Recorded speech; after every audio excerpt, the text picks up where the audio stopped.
Okay, so here we are, last video, question 4b. And this question is about calculating capital gains tax when there is a disposal of shares. Now, shares are different because you can buy some and add some and sell some all at different times. And it's a little bit like trying to identify which ones you share. Now, in a previous video, we said that any type of chargeable gain was calculated by saying proceeds minus cost. And that's no different here. We know what the proceed is. It tells us that there was 18,000 shares sold for £9.11 each.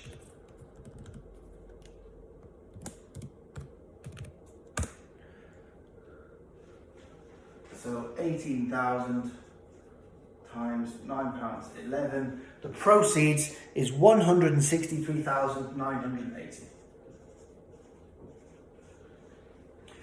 And we know that we bought shares at different times in the past and added them in and we paid different prices. So what we're trying to figure out here is how do we decide what cost to use? Now what we're trying to do is we're trying to identify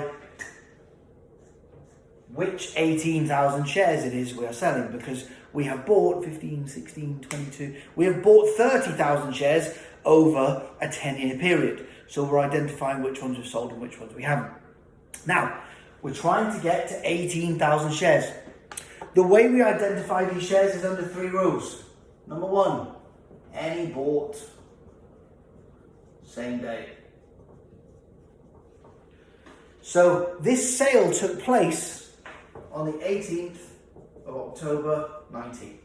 So the first thing we say is, did we buy any shares on the 18th of October 19? And from the table we can see we did. So 18th of October 19, we bought 6,000 shares.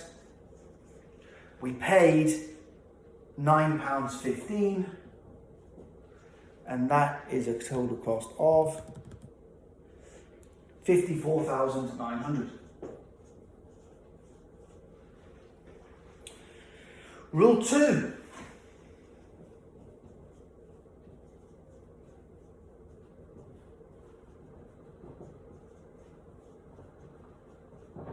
Any shares that were bought in the next 30 days after the sale took place. So on the 29th of October, we bought some shares, so we're going to include those. And on the 29th, we bought 8,000 shares and we paid £10.15 for them, which is a total cost of 81,200. And at that point, we add that up.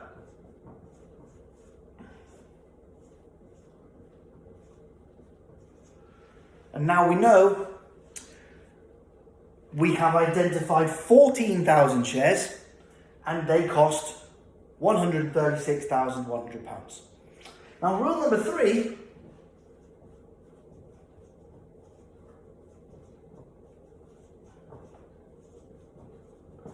says anything you haven't identified under those first 2 steps, you take from a pool which has the average of the remaining shares. So we know that we need to find 18,000 shares. We've already found 14,000 shares, so we are looking to identify from our pool an additional 4,000 shares. And when we say our pool, what that means is, other than the shares which we've already identified here, all those other shares from back in the past, what was the average price of them? And that's what we'll consider the average price of this.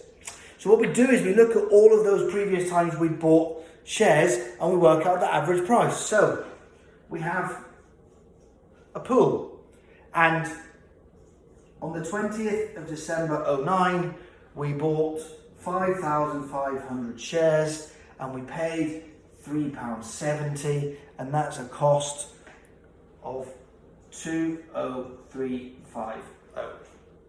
And then on the 23rd of October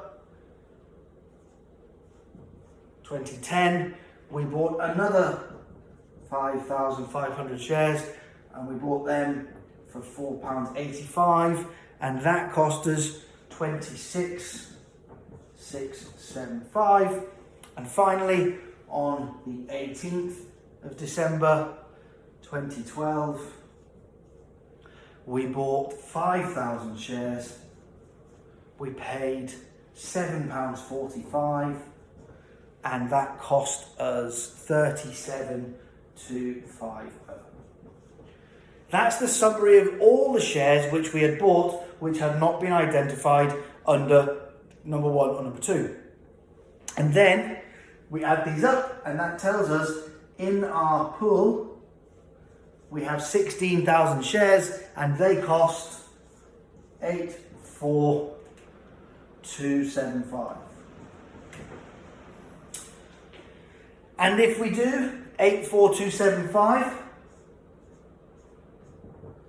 divided by 16,000, it tells us the average price of those shares was £5.30.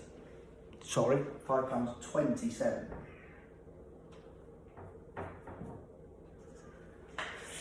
And that is the price that we now use here. So those last 4,000 shares are at an average price of £5.27, and that is 21069.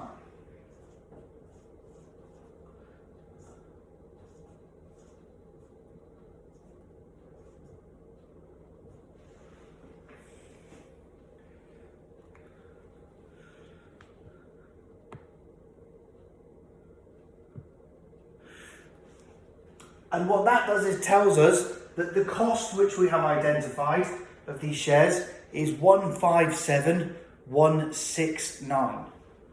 So that is what comes here.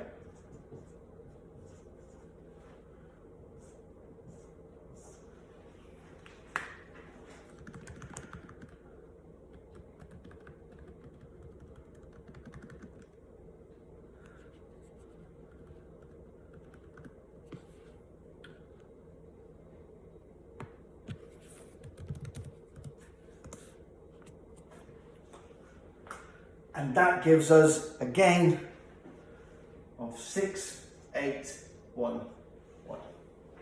Now, we are told in the question that there is 6,000 of losses brought forward.